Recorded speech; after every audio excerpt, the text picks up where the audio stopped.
Good afternoon, everybody. Ryan Hansen with Voyage Travel here. Welcome to our webinar. I'm going to give a few minutes, and maybe even less than that, for the Zoom room here to fill up. We've done enough of these over the last couple of years that we recognize some people have a few technology issues or making sure that the audio works. And I can see the room is starting to fill up with plenty of very interested travelers in a style of travel that I'm sure you are wanting to know more about, because it's pretty new and emerging, relatively speaking. But I'll introduce our primary speaker here in a minute, and he will go through the entire program for us in detail. And you'll find out by the end of the presentation that this is not new to him. He is exceptionally well versed in this style of travel, and there's some unbelievable stats that he's going to share. I'll tip one to you guys. The amount of times he has set foot on Antarctica is mind-blowing. So just to give him a little bit of credibility as we venture into this great space called expedition travel, and specifically how you can become an explorer with Silversea Expeditions. I'll set the stage here and we'll go ahead and get started. I know we may have a few stragglers come in, but by the time they're in, Conrad will be off and running, and they can catch up pretty quickly. But again, welcome.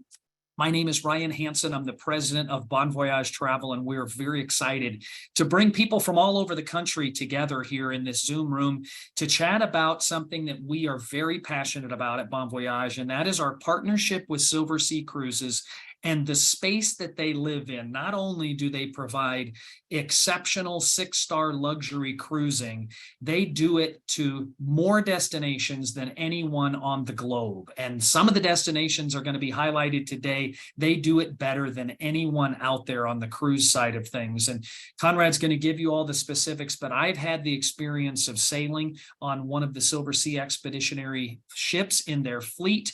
The newest ship in the fleet, Silver Endeavor. I've seen it up close and personal. I've touched the beds and the sheets, and I've been on that ship and understand it's a difference that you will want to experience. It's unique in this space. Without further ado, I'm not the expert on this call. It's Conrad Combrink, who heads up the expedition side of everything that is to do with Silversea Cruises. Conrad and I were on that ship together just last fall. So we were talking about it before the Zoom started here today, about remembering some of the wonderful cuisine that we had, which, by the way, not a lot of cruise lines tout their cuisine and their onboard experience when they talk about expeditions. Silversea is a leader in that space. Conrad, I'm thrilled to see you again and glad to have you on with us. Ryan, thank you so much. And thank you to everybody for making the time today to join us to learn a little bit more about Silversea, and particularly Silversea Expeditions. And to dive right in, I always like to remind myself and our partners and our guests what Silversea really stands for. We often get compared to cruise lines, and of course we have got wonderful ships that sail around the world. But the reality is we don't call ourselves Silversea Cruises. We call ourselves Silversea because we truly are a destination experience company. We simply happen to do it from a platform on luxury ships. And our vision is pretty simple for us. And the team and I, every single day when we develop itineraries and destination experiences, we have this in the forefront of our thoughts every single day, that nothing stands between you and the authentic beauty of the world. And we deliver that experiences. We unlock those deeper experiences, as I mentioned, with these wonderfully luxurious ships in our fleet, both on our classic as well as our expedition side of the business. When we look at the expedition, specifically the expedition side of the business, it has to be a cohesive itinerary story that we tell. And today I'm going to take you on a little journey into 3 distinct different regions that we visit with our expeditions. We're going to look at Africa and the Indian Ocean, which is an area that not many people think of when they think of an expedition. We're going to jump over to the Arctic, and then we'll end up in Antarctica. And hopefully I'll be able to bring across some of that wonderful destination experiences during the next few minutes. The team and I, whenever we look at a Silversea expedition, the methodology that we use, we have 5 key pillars that we focus on for every single one of our expeditions. First and foremost is the education and enrichment. We don't have entertainment on our expedition ships like you would imagine on larger ships, floor shows and cabaret shows. For sure, we have a pianist or a cocktail pianist with background music, but it is really our expedition team on board the ship that bring the destination alive. We have got a very large expedition team on all our expedition ships, and our guest to expedition staff ratio is one of the highest in the industry. But these individuals are there to deliver true immersive educational experiences, both on board the ship and at the destination. The activities, we very carefully crafted different levels of activities. Different activities will target different levels of interest and also physical abilities. The scenery, of course, is always around us in these remarkable destinations. Culturally or historically, we pay a lot of attention to the region, to the cultures that we'll be interacting with, and really develop a partnership with the destination and foster a respect, not only from the company with the communities that we visit, but also the guests that are on board our ship. And then, of course, wildlife is instrumental for us. We do spend a lot of time on research and development. In fact, we're one of the few companies in the industry that has a full research and development R&D team that look after every single aspect of our destination knowledge. Our ESG component, the relationship that we have with the destination, whether it's environmentally or whether it is with the culture or the communities that we have, we feel that we have to have a positive relationship with the destination because for us, the sustainable travel is something that we take very, very serious. And then, as I mentioned earlier, every single itinerary that we offer has to tell a cohesive story. It has to have a compelling narrative for us in delivering those authentic experiences. And it does mean that sometimes when we go out and the team and I, I'm so blessed. I work with an incredible team of talented destination architects, and they come up with some incredible ideas to really help us deliver on this vision to bring you closer to the authentic beauty of the world. And with that, we actually set out a couple of years ago and started looking at some of the opportunities of areas that hasn't really been explored in depth on expedition. And if you haven't figured it out yet, my accent, I'm from South Africa. I grew up in South Africa, and my family and I moved to Miami, Florida about 4 years ago. So we're proud residents down here in Miami. But I always wanted to develop a product and a program on the South African coast. And until recently, the South African government was not really keen on working with the cruise industry, and they had very specific ideas of what a cruise needed to be and where they could go. And over the last 2 years, we've really fostered a relationship with the South African government and with different communities along the coast. And I'm extremely happy to say that we are the only company right now that has a true expedition along the South African coast. We're going to start up with flights into Cape Town, South Africa. From there, we take a charter flight. We've chartered a couple of aircraft. We take a 2-hour flight up to Walvis Bay in Namibia, where we board our beautiful Silver Cloud. And then we start making our journey along the Namibian coast south towards Luderitz, where we'll visit Kommanskop, a ghost town. It is remarkable, the history, the communities that live there, but also fascinating to see this little mining community, how it flourished and how it's now disappearing, and how this town is being taken, or nature is reclaiming this town. You can see a Kommanskop, really fascinating.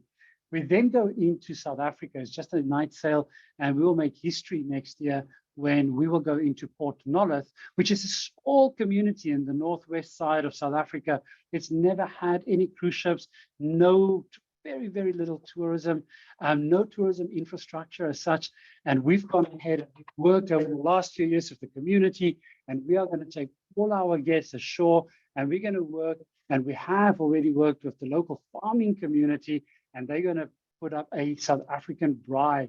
Now, that is a barbecue, but it really isn't a barbecue. It's, we call it a braai in South Africa, and it's sausages and meat, and it's about being together, and it's about all sorts of wonderful interactions. And, you've got open fires, and you're around the fire. So it's a very, very typically traditional thing that all South Africans engage in. And this, again, just allows us to showcase the authenticity of the area. And so all our guests will have a wonderful afternoon with the farming community at Port Nolloth. We then continue further south towards Langebaan, and we'll spend a day and a half in the beautiful lagoon of Langebaan, visiting towns like Paternoster, fishing communities, where we engage with the fishermen, see them bring the catch of the day out from the Atlantic Ocean, walks in nature reserves like Cape Columbine, where we will be able to explore the magnificent flora of the area. The bird life is incredible. And then, of course, the west coast of South Africa is famous for its oysters. So we actually on this beach, this is a photo I took while we were scouting. On this beach, we're going to set up for our guests the opportunity to have beautifully fresh oysters from the ocean that day. And of course, we pair that with beautiful South African white or rosé wines in this incredible location on the west coast, areas that most cruise ship tourists never go to. But then again, we don't see ourselves as cruise ship tourists. We are travelers exploring this incredible part of the world. We'll have the opportunity to go to the Namakwa National Park, and also from Langebaan, go to Tali Tali Game Reserve. Now, all of these experiences are always included with Silversea, and we do this in smaller groups, but we do give our guests opportunities to choose what they would like to experience, whether it is a game drive at Tali Tali at sunset, whether it is snorkeling with seals in the lagoon at Langebaan, or kayaking with our expedition team, or going on a Zodiac cruise. We have these opportunities. What I'm particularly excited about is that evening, as the ship sails down to Cape Town, we take everybody off the ship that want to join us, and we drive 2.5 hours inland into the Karoo. And there at Tankwa National Park, one of the remotest areas, beautiful, beautiful landscapes, incredibly clear skies. We are arranging a once-in-a-lifetime experience for our guests. We are setting up a tented camp. Now, I could have gone and said we are going to do the most remarkable, over-the-top glamping experience ever.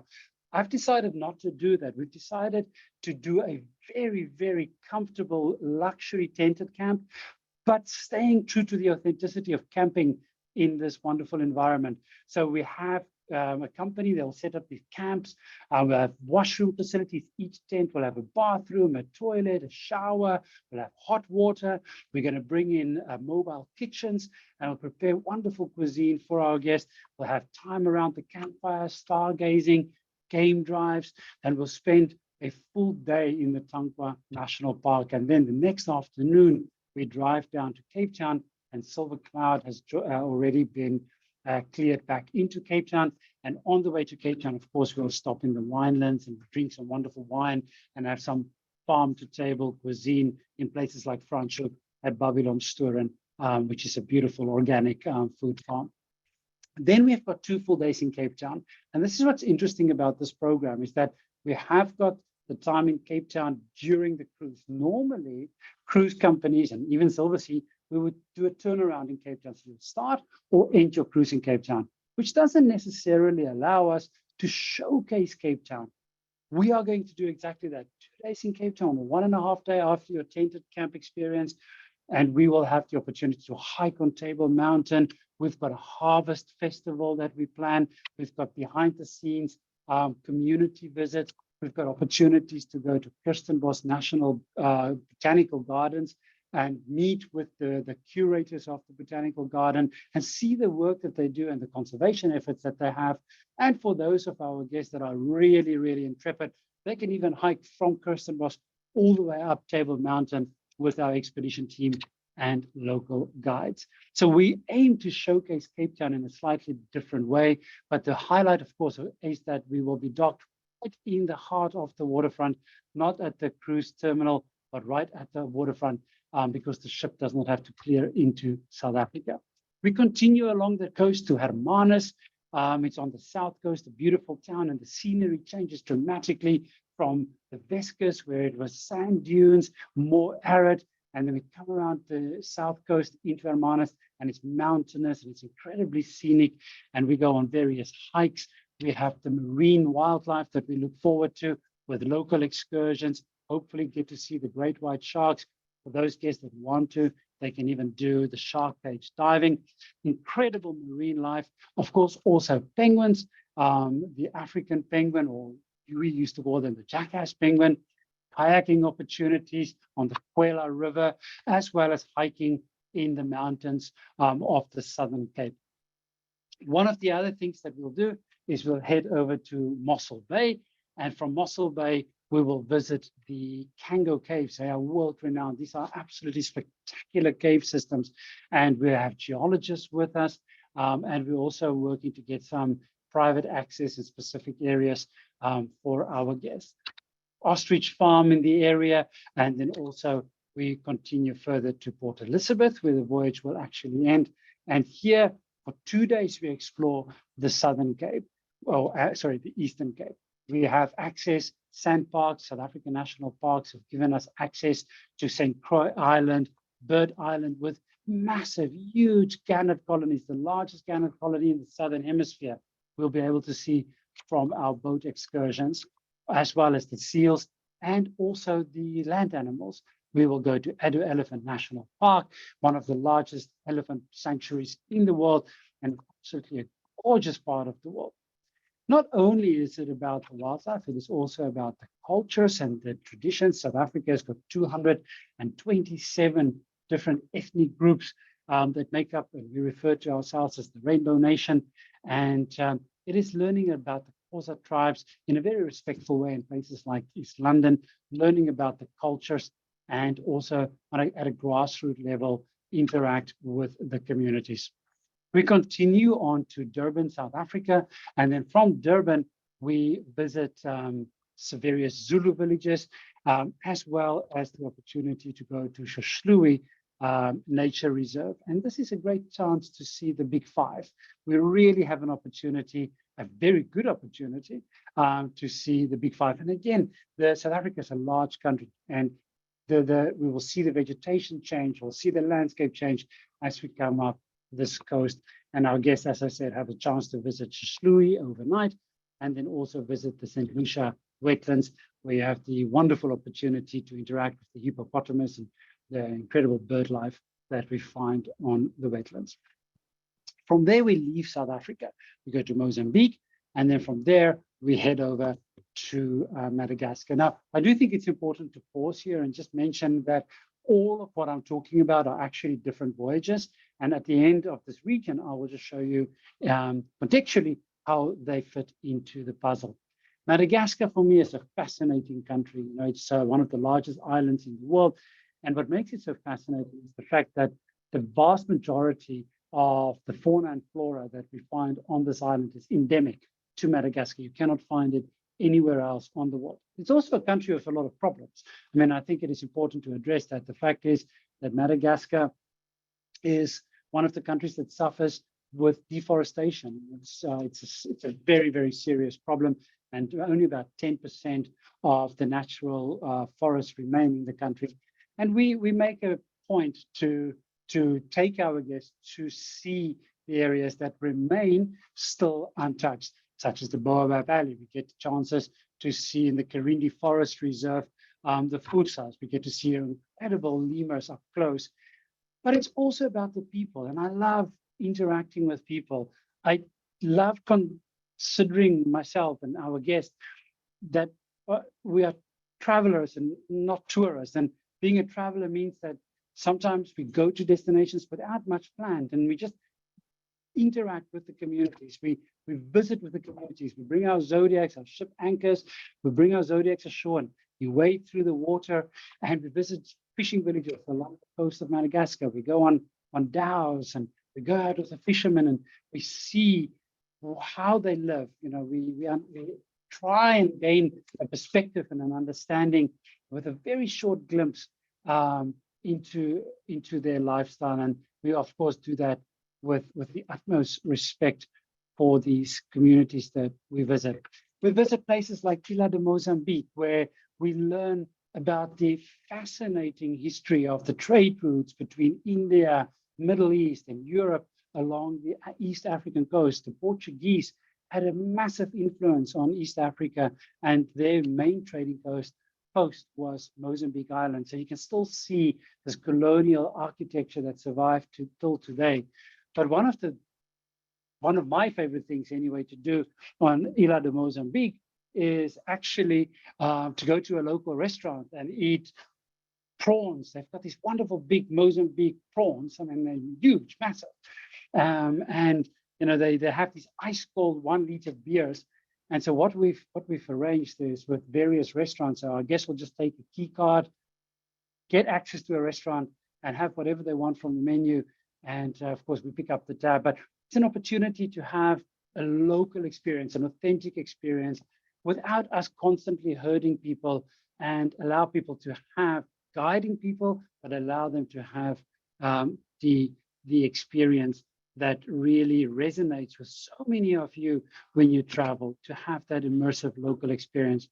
Learning about the Sultanate of Kilwa Kisawani. It was a huge sultanate, and few people know about the existence of Kilwa Kisawani, let alone have been. So we spent a day exploring the archaeological site of Kilwa Kisawani with local guides before we head over to Fanjove Island in Tanzania, where we start snorkeling. Silver Cloud has got glass bottom boats. We've got snorkel platforms. We have snorkel equipment on board, marine biologists. So we spend a bit of time in the water before heading to Zanzibar, where we spent a day.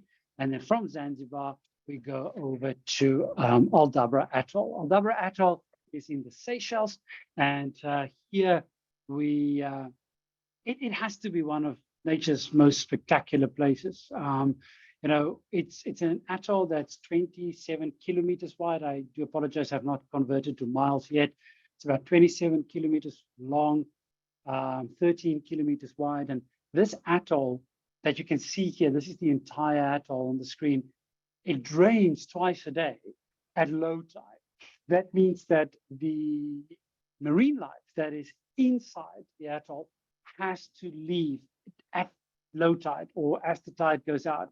And that allows us to do a really, really cool activity. And I'll come back to that in a second. But on the one side of the atoll, it's completely prohibited to visit. No humans can go there unless you've got a very, very strictly controlled permit, which we can't get. But it's purely for science.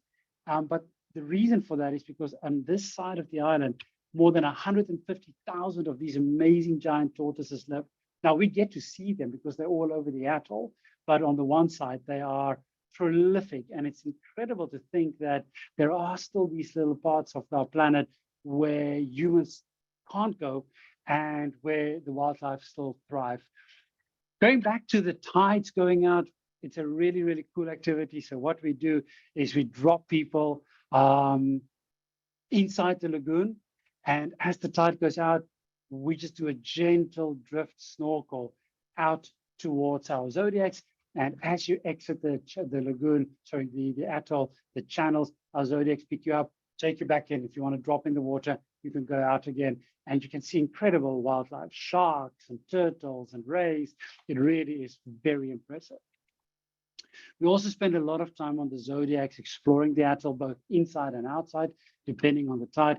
And the bird life is similar to what you can expect to find in places like the Galapagos, because it is nature untouched, and the bird life and the wildlife was allowed to thrive here without human interference. It is such a remarkable place that we spent 3 days of drifting off the coast. We can't anchor, it's really a deep ocean, and we just drift there, and we use our glass bottom boats and our snorkel platforms and our zodiacs and our large expedition team to explore this part of the world. Very quickly, I want to go into the polar regions. We are really excited about, I'm sure you can tell, we're really excited about this voyage. A lot of the detail that I went in today is not yet on our website. We're finalizing some of the activities, I'm really excited to be hosting this voyage together with our partly South African expedition team. We're going to start in Walvis Bay. So as I said, the charter flight from Cape Town is included to Walvis Bay, coming down towards Lüderitz, Port Nolloth, Langebaan, Cape Town, Hermanus, Mossel Bay, East London, and 12 days later end in Port Elizabeth. It's going to be a fascinating insight into South Africa. It's a South Africa that few people get to see. And again, it's South Africa where we feel we are going to bring out the authenticity of South Africa that is not necessarily the South Africa that's on the regular tourist path. From Port Elizabeth, we have a 30-day voyage that goes and touches all of what I've just described, with the exception of Namibia and Port Nolloth, and then goes into Maputo. It goes beyond that into Madagascar, island of Mozambique, Kilwa, Kisawani, Zanzibar, Seychelles. And if you have 30 days, it is an incredible insight into South Africa. It is an incredible opportunity to compare the different regions of Southern and East Africa. It is a wonderful collection of culture, wildlife, terrestrial wildlife and marine wildlife, history, culture. It is a real feast for the senses. And it is one of those itineraries that I think, should be on everybody's bucket list. Now, if you find yourself with 66 days, we thought of doing something completely different, and we decided to offer the first ever grand voyage of the Indian Ocean.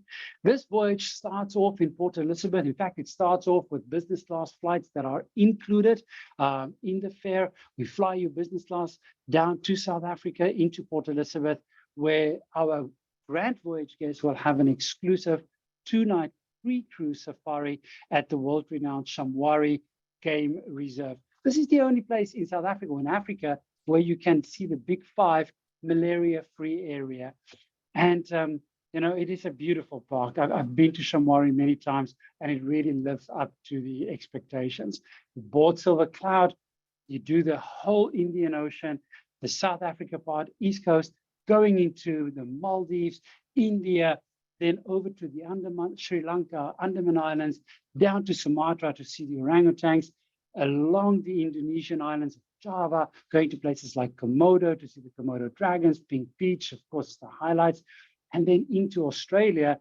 And we're not going to talk about this today, but the Kimberley region in the northwest corner of Australia, absolutely fascinating. It's a huge, unpopulated, incredible natural history place.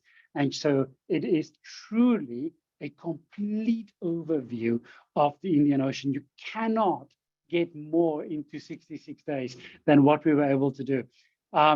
This is an exclusive opportunity to our Silversea guests to see the Indian Ocean with Silversea. We've got, for our grand voyage, exclusive experiences that nobody else can, not even the other guests on the ship will be able to do. These are events and experiences that we interject throughout the voyage for our guests, like behind the scenes experiences at the St. Lucia wetlands. We've got private experiences at Chumbe Island Marine Park. We've got a festival in Cochin in the backwaters. In the Andaman Islands, a beach barbecue just for our grand voyage, and so on and so forth. So it really is quite an incredible voyage. Hanging up our tropical hats, we're heading over to the Arctic, and we focus very heavily on Greenland and the Canadian Arctic, ladies and gentlemen.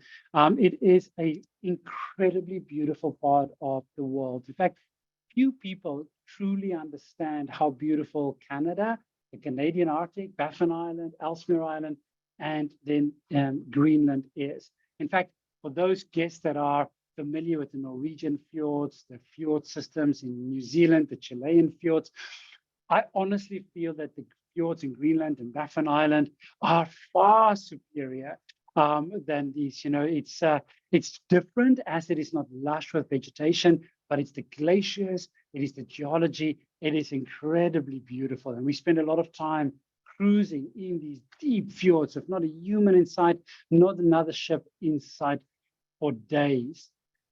We also, of course, spend a lot of time looking for wildlife. And in the Arctic, the diversity is incredible. Now, we have to be very clear that as opposed to Antarctica, where you have got a few species, but vast quantities, the Arctic, you've got more species, but less quantities. And especially on land animals, because you've got polar bears, you've got foxes. So there's predators that actually prevent large quantities of birds or other animals to flourish in the spot. But we spend a lot of time in our zodiacs looking for the wildlife, to look for the polar bears, look for the whales, and we do get to see them. We get to see in specific areas like Walrus Island, up in Canada. We get to see large quantities of walrus in their natural environment. The bird cliffs, the time of year that we visit, especially earlier on in the season, teeming with life. And then again, what I specifically love about the Canadian Arctic is the fact that we get to interact with local communities, places where we can learn about the soapstone carvings. We see these small little towns and visit, the small little colorful towns in Greenland, and then going for hiking opportunities, especially in Greenland where there's not that many wildlife encounters. The opportunity for hikes is really very, very impressive. And long and short hikes, we do cater for a different audience, every single day, and different abilities. I just love the scenery in Greenland, the opportunity to take our zodiacs, drop our zodiacs, and then cruise along. And you might see the 4 zodiacs in this picture, and just look at the scale. Look at the size of the zodiacs, and then look at the incredible vastness of this glacier and the towering peaks. I just never get tired of the sights of Greenland. I love the colorful houses, the contrast of the dark skies that you sometimes get, colorful small communities, and the ice. The amount of ice and icebergs that we will encounter in Greenland is far beyond anything that you can imagine. We go to places like Ilulissat, where we see the fastest moving ice fjord in the world. We explore it by local boat, we explore it by hikes along the ice fjord. We use our zodiacs, we use our ship to explore the coast. And every single day brings a different opportunity to encounter cultures, to encounter wildlife, to encounter incredible scenery. We're also going to introduce a new product where we fly our guests all the way high up into the Arctic to Pond Inlet, and our beautiful Silver Endeavour will actually welcome guests in Pond Inlet. So we'll take our guests with charter flights via Montreal and Iqaluit all the way up to Pond Inlet. And then from there, we will have the opportunity to explore deeper and further than we've ever been able to do. The Silver Endeavour is an incredible ship. Ryan was saying earlier on that he spent some time with us on that ship and he touched the hardware. It is a beautiful, beautiful ship, one of the most luxurious ever built. But beauty is only skin deep, as we all know. And the reality is, it's what's lie beneath that beauty. It's the hardware, it's the technical capabilities that this ship has is incredible. It allows us to explore further and deeper, and we're taking advantage of that in order to explore the high Canadian Arctic.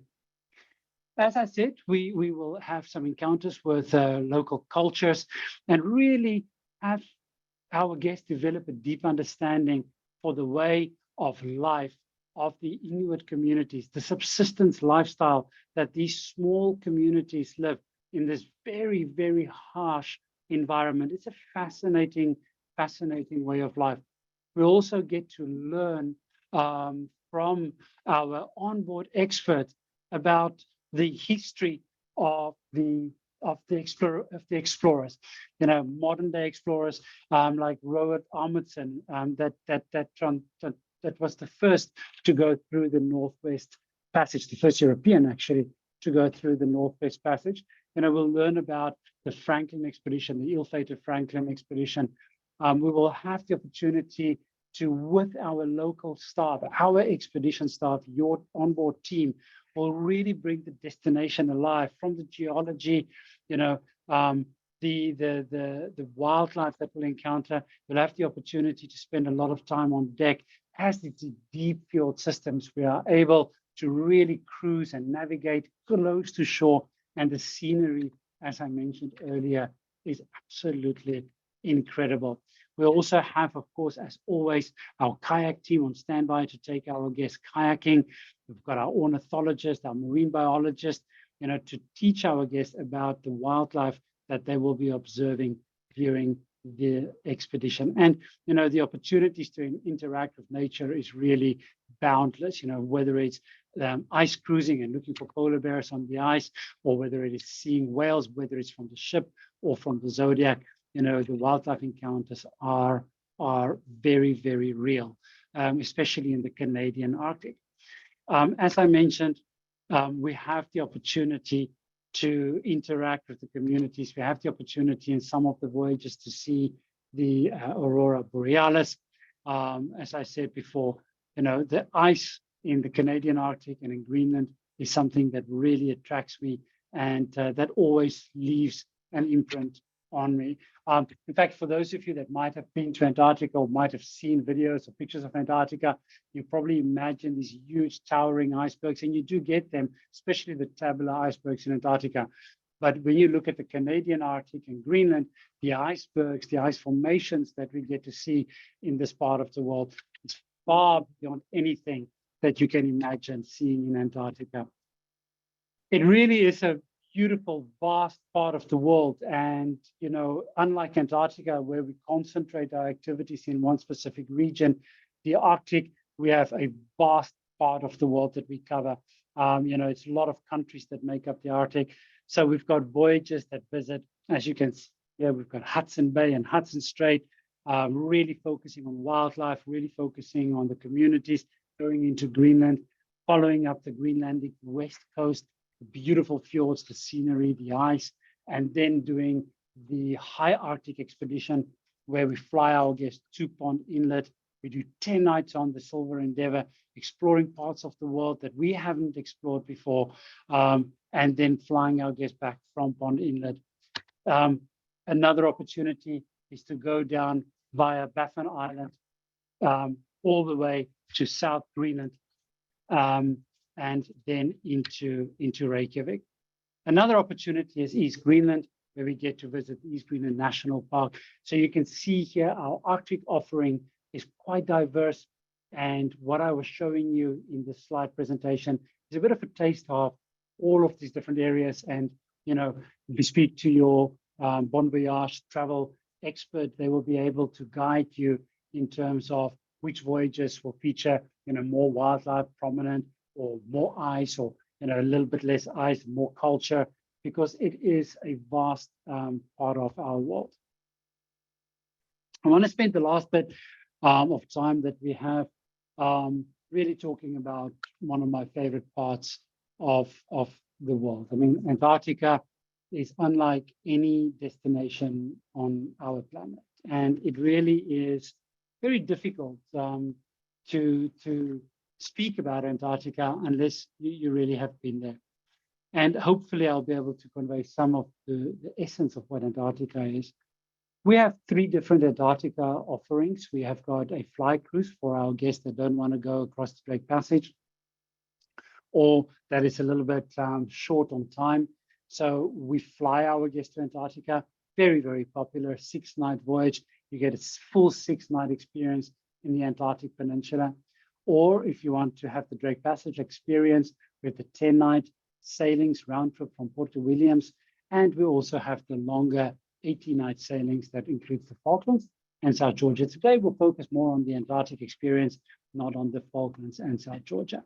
We've got an exclusive partnership with DAP Antarctic Airways to transport our guests from Santiago to Port Williams.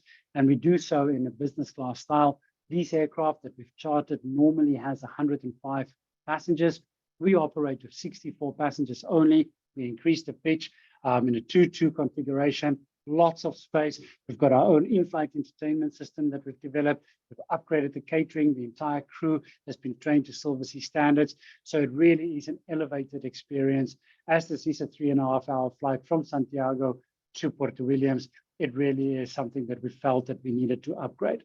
We also fly with these same aircraft down to Antarctica to offer our fly cruise experience. And these remarkably versatile aircraft take our guests all the way down to King George if they choose to use their fly cruise experience. As I said, Antarctica is an interesting destination because it conjures up so many emotions, and it isn't until you have truly been to Antarctica that you will understand what Antarctica actually means. Ryan alluded to the fact that I've had a few trips down there. I've been extremely fortunate in my career that I've done 80 trips to Antarctica, and each of these 80 trips has been very, very different. Even within the trips, the conditions change and the emotions change. And so we try to bring that across with our destination delivery, but it is those emotions that you have that makes Antarctica unique. It's those emotions that you have when you stand on the deck of the Silver Endeavour, or Silver Cloud, or Silver Wind, and the ships just go gently, pushes through the ice with their ice strengthened hulls. It's those emotions that you have when you go on your first Zodiac ride, when you see the colors and the different colors and shapes of the icebergs, when you're on a Zodiac with your expedition staff and you see Gentoo penguins porpoising right next to your boat. It's when you're on a Zodiac cruise and you see tens of thousands of Adelie penguins ashore in Hope Bay. When you see a humpback whale, just gently swimming next to your boat and then diving as it goes down for feeding, and you see that beautiful tail coming out of the water and then just majestically disappear below the surface of the ocean. It's when you have those interactions with the wildlife that you simply cannot expect to have anywhere else in the world, because it is the only place on the planet where you are part of the experience, where you are not intruding. You are at one with nature, because nature is all around us. It is when you have the opportunity to interact with a 45-ton animal as you would interact with your neighbor, when you have a mother humpback whale bring her calf up to your Zodiac and almost like showing her calf, say, hey, look at these humans, look at these guys coming to visit us. It's when when you truly see nature at its best, when you see these wonderful leopard seals on the ice floe, and as they gently slip into the water from their ice floe and go hunt. And I do have to admit, they go hunt for penguins, but we also, of course, get to see the penguins. We get to see them make nests. We get to see their eggs. We get to see the chicks. We get to see the penguins grow up. We get to see them turn into adults in a very, very short period of time in Antarctica. Of course, in one trip, we don't get to witness all of that. But between November and March, Antarctica comes alive. And no matter when you go to Antarctica, whether it's October, November, December, January, February, or March, you will have an incredible experience, because you will have a glimpse into what Antarctica is in that moment. And you will have the opportunity to live in that moment, whether it is walking on the ice, whether it is with our team, kayaking ashore, kayaking along the ice, learning from the experts, learning from the expedition staff in small groups when you're ashore. These people are so passionate about expedition travel. Our teams are so passionate about travel and sharing their knowledge, whether it is their knowledge on geology or marine biology, or whether it's their knowledge on the exploration, the great explorations of the early 1900s. No matter what it is, I think it is always fascinating to spend time with the expedition staff, whether it's in the Zodiacs, where all our Zodiacs are operated by expedition staff, whether it's being with the expedition staff shoreside, or being with them on board the ship, out on the decks while we cruise this area, learning from them through formal lectures, learning from them, interacting with them during dinners and casual sessions in the bar and the observation lounge, forming lifelong friendships with the expedition staff, with your fellow travelers. It is an exceptional part of the world, ladies and gentlemen. It is when you are out there and you realize that you are actually looking at the same Antarctica that Shackleton, Scott, Amundsen, Bellinghausen, Gerlach, any of these great explorers during the great heroic age of exploration, you are looking at the same Antarctica than they looked at. You are experiencing the same Antarctica that they experienced. Sure, things have changed. Ice have shifted. The scenery has changed slightly, but it's still the same dangerous, inhospitable continent. And it's wonderful to understand that it is surviving. It is still there in its purest form. And that we as humans have the opportunity to protect this. And we have a duty to protect this. But I go back to the comment that I made that it is still a dangerous and inhospitable place. And that's why we put a lot of emphasis on developing the skills of our expedition staff, selecting the right staff, pre-seasonal training, continuous training throughout the year to make sure that our teams deliver in a very safe and responsible manner the experience in Antarctica, making sure that our captains that we select for our ships have got experience in Antarctica, that our teams have vast experience in Antarctica. Our teams are incredibly dedicated. When they bring our guests ashore, they will look for every single opportunity to get our guests ashore safely, even if it means that they have to stand in icy cold waters for a few hours, waist deep, pushing ice out of the way with their hands. They had gloves on, but pushing the ice out of the way so to make way for the Zodiacs to come in so that our guests can come ashore and experience the beauty of Antarctica. There's a lot being said about Antarctica these days. And, I've had the opportunity to travel with this young man around the globe and a few times to Antarctica. This is my son, Luke. And recently I was a few months and I was in Antarctica with him in November last year. And I was reminded of this quote by Richard Byrd when he said, "I'm hopeful that Antarctica and its symbolic robe of white will shine forth as a continent of peace, as nations working together there in the course of science, set an example of international cooperation." And it really resonated with me that there is truly no other place on our planet where countries collaborate, where sworn enemies have research stations side by side, and scientists work for the greater good for the preservation of Antarctica.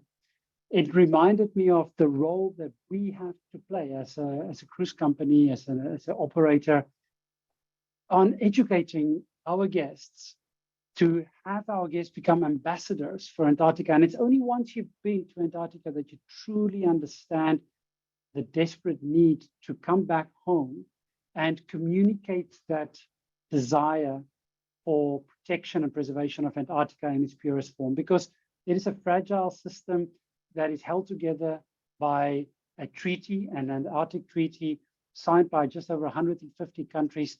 And this treaty is up for ratification soon. In less than 20 years, these countries will come together and see whether or not this treaty will be ratified. And it is our job, it is our responsibility to create ambassadors for the preservation of Antarctica. And you can truly do that once you've been to Antarctica. And I have this dream that my son will be able to take his son or his daughter to Antarctica and experience it the way that I have. And hopefully that you will be able to experience when you join us on Silver Cloud or Silver Wind or Silver Endeavour. We do have some offerings. I believe that our sales team and the Bon Voyage team are eager to talk to you about this. We have a $500 saving per suite at this stage, and $250 savings for solo travelers for bookings made from June 8 to June 15. But at the end of the day, ladies and gentlemen, no money can ever put the experiences into perspective. No matter how much you spend on these trips or how little you spend on them, it is worth every single cent, whether it's Antarctica, the Arctic, or the Indian Ocean. And I'm really happy to have had the opportunity to speak to you today.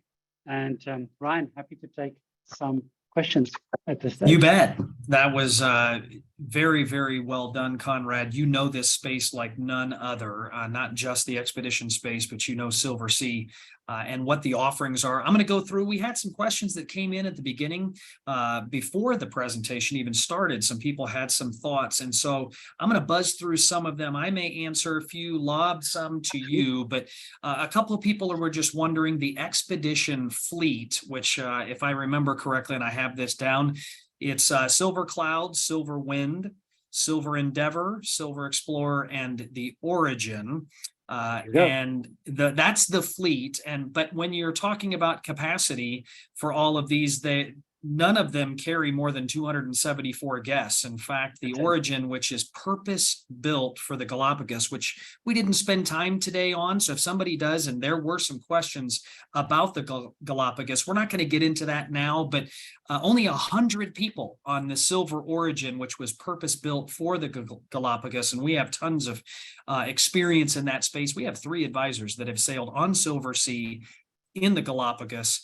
So we can talk about that. But Conrad, one of the thoughts was, in a nutshell, can you give us why Silversea? Why should they pick Silversea to take an expedition cruise versus the other options that are available to them? Yeah, I think it's a great question. We often ask that question internally, and the answer is pretty simple.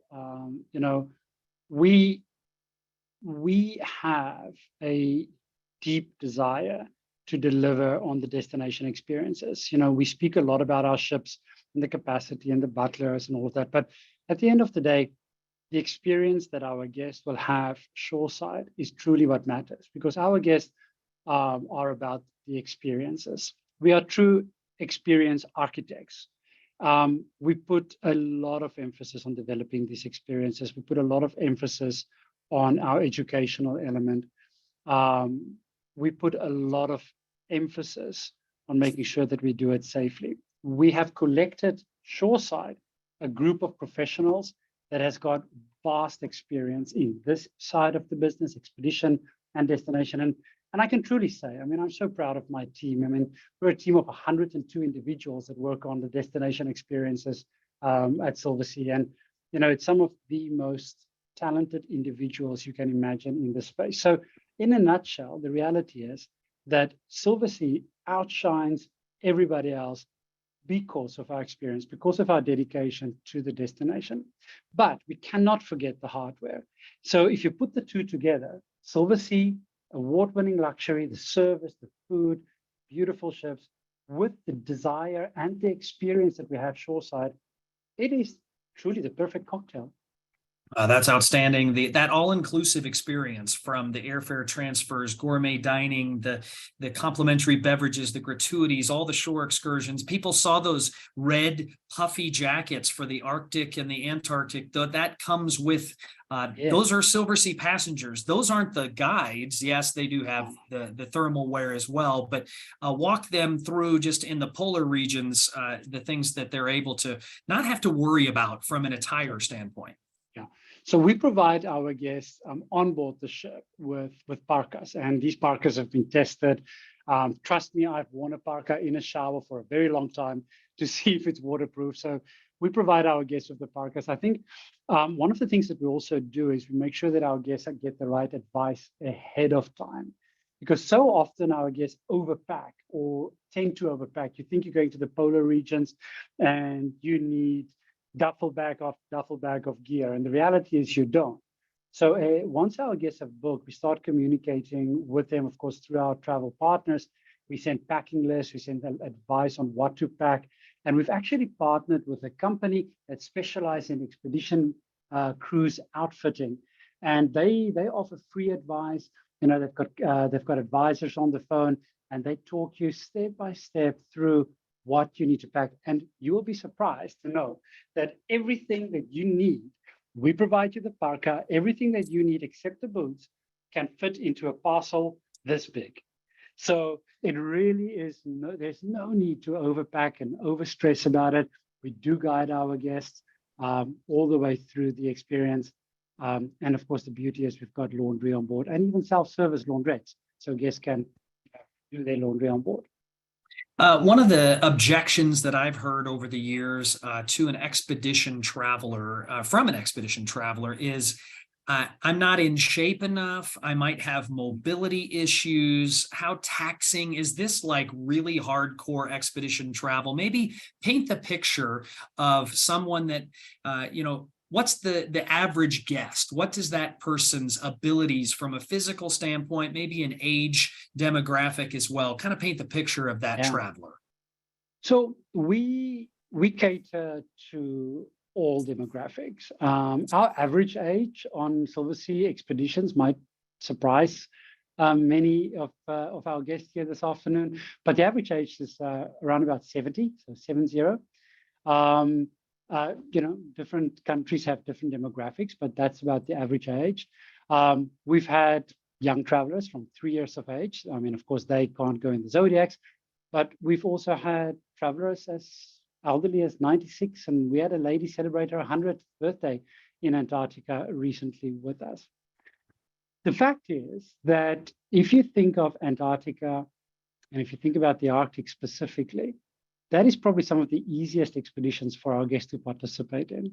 Our crew are incredibly skilled in all our expeditions to take our guests from the ship onto the Zodiacs. And again, I have to emphasize the fact that we don't take chances. We are not cowboys, so we take calculated risks when we take our guests ashore, and we only move forward with a landing, with anything activity, if it's safe to do so. So our guests, all our guests, can get off the ship. The only thing is, if you're in a wheelchair, we can't help you on an expedition, and I wouldn't recommend that.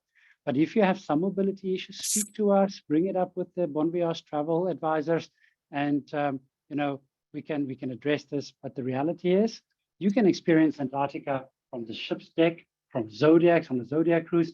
Even when you go ashore, we help you ashore. You don't have to go on the hikes to have a remarkable immersive experience in Antarctica. So it is truly for everybody. I mean, the days where the hardships and safe return was doubtful, like Shackleton said, those days are over. We are absolutely capable of bringing all our guests ashore in a safe way. Excellent response. And one of our great clients, Ray Pramuka, who we know well, just commented in the chat here. He's traveled with Antarctica and with Silversea, if I remember correctly, and said, hey, there's varying levels from flat hikes to more expeditionary type hiking to, as you said, you can immerse yourself from the deck of the ship and have such a great experience. But on and off those Zodiacs, I think, is an important thing for me. That's a differentiator to me in this space, is make sure if you're one of our clients and you're listening in and you're like, well, don't other cruise lines go on these expedition experiences? Conrad touched on a couple of things. The landings, make sure you understand, because a lot of cruise lines will just drive by Antarctica, and I'm using drive by as a loose term.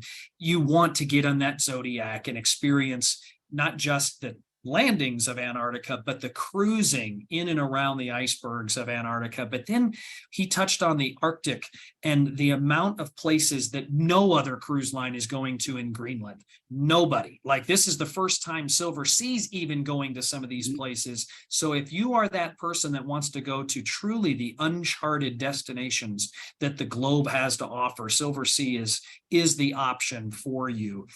Just maybe some quick touchback on the Drake Passage. Lots of conversation for those of us that have done a little bit of research about the Drake Passage. Just quickly again, how does Silversea navigate the Drake Passage? Those three different ways that you can get to Antarctica, maybe with some people want to sail the Drake Passage to say they've done it. Others want to avoid it as best as possible with the fly cruise. So if you could touch on that briefly one more time. So I have to say that it was on trip number 78 that I went to Antarctica for the first time on a flight. And I got on a flight in Punta Arenas and I landed in Antarctica 1 hour, 45 minutes later. And I had to question myself why I crossed the Drake Passage over 150 times. But the reality is, the Drake Passage shouldn't be a deterrent. for anybody. You know, yes, it's some of the roughest waters in the world, but the reality is that we do not cross the Drake Passage if it is in any shape or form going to be a hugely uncomfortable ride. We have got all the technology in the world, and our captains are under no commercial pressure to make that crossing. So they will evaluate very carefully. So the interesting thing about the Drake Passage is that there are low pressure systems that go around the Antarctic continent all the time. So they go clockwise all the time around Antarctica. So there's always a gap between a low pressure and, these things move quite fast. So the captains will evaluate this very carefully and then make a decision on the time that they go and the speed that they will go through the Drake Passage. We plan our crossing very, very slowly, which means that when the captain has a gap, he can go across the Drake Passage, and even if he has to delay the departure, we still make it up in the crossing. So we still arrive on time. So safety, I know you've heard me say this again and again today, but safety has to be paramount in all of what we do with expedition. The Drake Passage is a wonderful opportunity to see whales. It's a wonderful opportunity to see albatross, black-browed albatross, wandering albatross following the ship. But it is 2 days.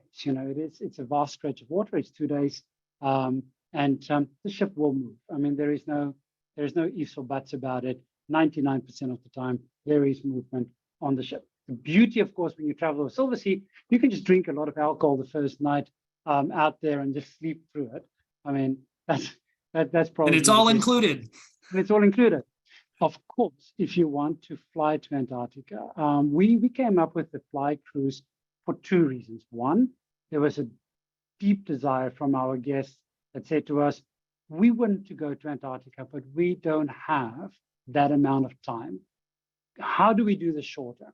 So instead of cutting on the Antarctic experience by doing 2 days Drake Passage, 4 days Antarctica, or 2 days Antarctica, and then Drake Passage back up, research showed us that 7 days is a great time for our guests. And we decided to look at ways to do this. And therefore, we fly our guests to have a full 6 night, 7 day experience in Antarctica, but without the 4 days in the Drake Passage, 2 days south, 2 days north. And of course, as a byproduct, it gives guests that don't want to cruise the Drake Passage the opportunity to fly to Antarctica. And I have to say, it is pretty special to fly and land on this gravel runway. These planes are remarkable. 1 hour, 45 minutes. You don't see much of the Drake Passage normally because there's normally clouds. The question that we normally get, Ryan, is what about turbulence? Because people associate Drake Passage with rough air. Of course, there's no hot air, so really no turbulence on the flight down. It's normally smooth ride. And 1 hour, 45 minutes in Antarctica. I want to just also say that for our guests on the fly cruise voyages, we give you a parka. We also give rubber boots and waterproof pants because you need those to embark the ship. So you'll get those the night before in the hotel. It's complimentary. It will be in the hotel for you. You'll fill out the form. We'll have your sizes. We'll have it delivered to the hotel. You have a briefing the night before with the expedition leader. They tell you what time the flight is.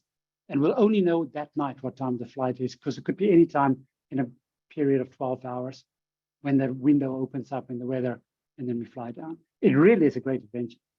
That's perfect. Thank you for describing that, because for those that have heard that dreaded phrase, the Drake Passage, I think you've dispelled some of those rumors. You've created options for people, which I think is phenomenal. And that's where Silversea, I think, separates themselves from others, is they've found ways to solve problems, found ways to make it unique and special.